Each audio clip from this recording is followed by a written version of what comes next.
Oke teman-teman, jumpa lagi bersama saya masih di channel yang sama dengan orang yang sama. Mungkin ini sudah lama tidak membuat video ya, karena ya kesibukan dan aktivitas. Kebetulan Agustus jadi banyak kegiatan, sehingga baru mungkin ya sempat membuat video kali ini. Nah, pada kesempatan ini lebih ke video presentasi teman-teman. Jadi pengalaman saya menggunakan Fiction Old untuk yang generasi pertama tahun 2009 sampai hari ini. Jadi permasalahannya apa, terus perawatan ataupun servis beratnya apa saja yang terjadi yang saya alami selama kurun waktu ya nggak usah dihitung lah, kalau dihitung nanti jadi motor tua. Oke, apa saja nanti macamnya, terus budgetnya kisarannya berapa, antisipasinya seperti apa, ikuti terus. Nah, dari kurun waktu itu part apa saja yang harus diperhatikan, terus servis beratnya apa saja, kita masuk pembahasan. Nah, untuk yang pertama adalah shock depan. Ini satu paket dengan shock belakang meskipun berbeda. Untuk shock depan sendiri itu biasanya bocor rembes, memang tidak mahal, tapi itu sudah pasti terjadi teman-teman, karena mengingat waktu mengaspal juga lumayan lama. Nah, untuk awal, untuk 5 tahun pertama saya pikir itu masih sekitar perawatan rutin ya, servis rutin, oli dan lain sebagainya, kalau masih 5 tahun pertama. Terus 5 tahun kedua atau 10 tahun itu baru mungkin tergantung kondisi juga sih sebenarnya, tergantung kondisi jalanan yang kita lewati. Nah, untuk shock belakang sendiri belum saya apa-apakan, walaupun sebenarnya sudah mengalami penurunan fungsi teman-teman. Jadi itu sih tergantung selera, tergantung kondisi, tapi yang jelas kalau shock depan itu pasti sudah rembes. Nah, yang kedua adalah handle kopling. Ini kebetulan ini karena insiden sih sebenarnya, roboh terus patah. Kebetulan saya parkir di lapangan, terus hujan, saya nggak tahu kapan robohnya, tiba-tiba udah tiduran dia, mungkin dia capek mungkin dia lelah. Terus ya saya ganti kanan kiri, itu berapa ya, 35 satu, kalau satu set dan rem itu ya enggak sampai 100 lah, tapi ini insiden teman-teman, jadi enggak wajib, tergantung ya, menyesuaikan aja. Oke, lanjut. Nah, ini yang paling mengerikan, bukan mengerikan sih, tangki itu bocor, jadi rembes di sebelah kanan di bawah, jadi di bagian karet sini teman-teman. Kursornya nampak ya, di bawah sini sebenarnya ini kan ada karet.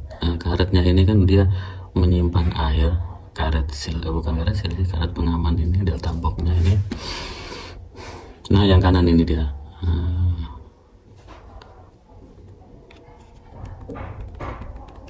Kalau mungkin kalau diperhatikan ini yang sebelah kanan bawah ini sudut, ini bekas patrian teman-teman. Jadi saya bongkar, saya bawa ke tempat patri.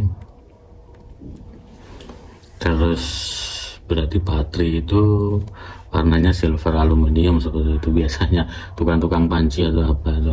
Nah, kemudian saya beri lem besi untuk efek hitamnya, terus saya amplas, terus saya cat spray. Jadinya ya kalau dekat nampak sih, tapi ya oke lah. Untuk budgetnya nggak sampai 100 itu, tapi mungkin teman-teman yang punya cara lain sih boleh dilas ataupun apa, keahlian atau apa. Tapi ini kejadiannya sih sudah 10 tahun teman-teman, 2000 berapa ya, 2020-an kejadiannya untuk tangki bocor ini. Oke, lanjut.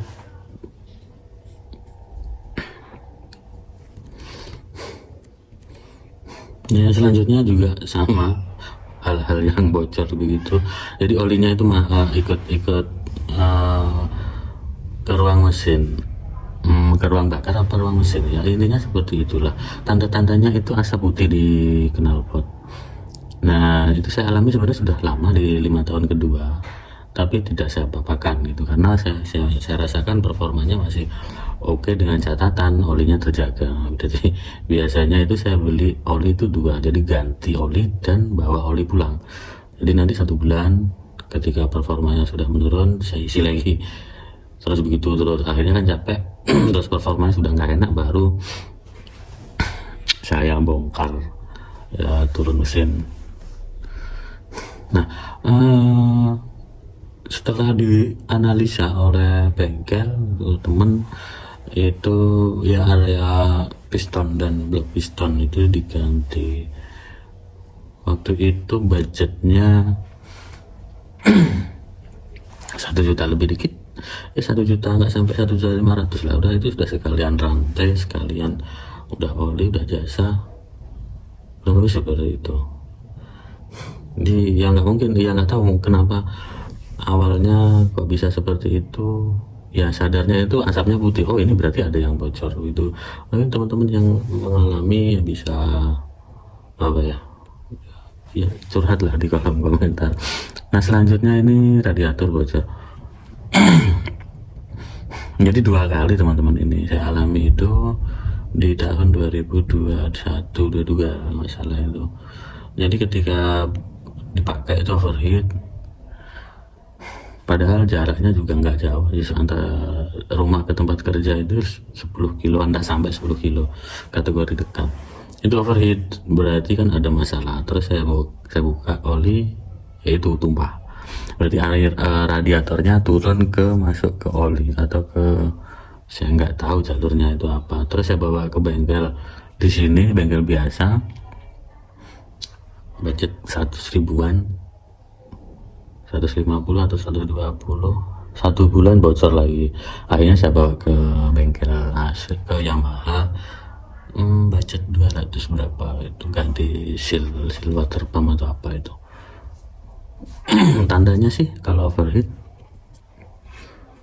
tiba-tiba overheat padahal kinerjanya juga tidak terlalu apa ya, tidak terlalu berat tuh. Nah terus yang selanjutnya ini burst control. So ini saya pernah buat video, di video sebelumnya saya ganti burst control itu ada tuh 2 kali. Terus saya coba yang kemarin ini yang terbaru pakai Teflon. Reviewnya ada di video-video sebelumnya dan sampai saat ini masih oke, dengan catatan ya minimal 1 bulan sekali ketika kita nyuci motor ya itu kita lepas, kita bersihkan ya, harus perawatannya seperti itu kalau Teflon. Untuk burst control, burst segitiga control. Nah yang terakhir ini lampu dan sen, ya lampu kawan dan kawan-kawan ini sudah menjadi hal yang maklum mengingat kondisi usia motor, jadi pasti sen ada yang mati, terus lampu ada yang putus, ada ya itu nggak masuk di hitungan tapi itu pasti terjadi. Oke teman-teman, mungkin itu saja yang saya alami, hal-hal yang wajib sih, bukan wajib, yang sudah terjadi gitu. Mungkin teman-teman yang lain yang punya cerita yang lain bisa disematkan di kolom komentar. Tapi intinya untuk motor ini untuk pakai harian, untuk ya sekedar, bukan asal punya juga sih ya, masih worth it lah, masih cocok lah gitu. Kalau modelnya ya mungkin banyak yang lebih mudah, tapi untuk body, untuk apa, untuk performa mesin ini irit banget. Perawatannya juga mudah ya, kita siksa juga oke. Apalagi ya tergantung selera sih. Kalau dikatakan kuno enggak juga, dikatakan modern, sekarang lebih banyak motor yang modern. Oke, itu saja. Sampai jumpa di video-video yang lebih menginspirasi lagi. Terima kasih, sampai jumpa.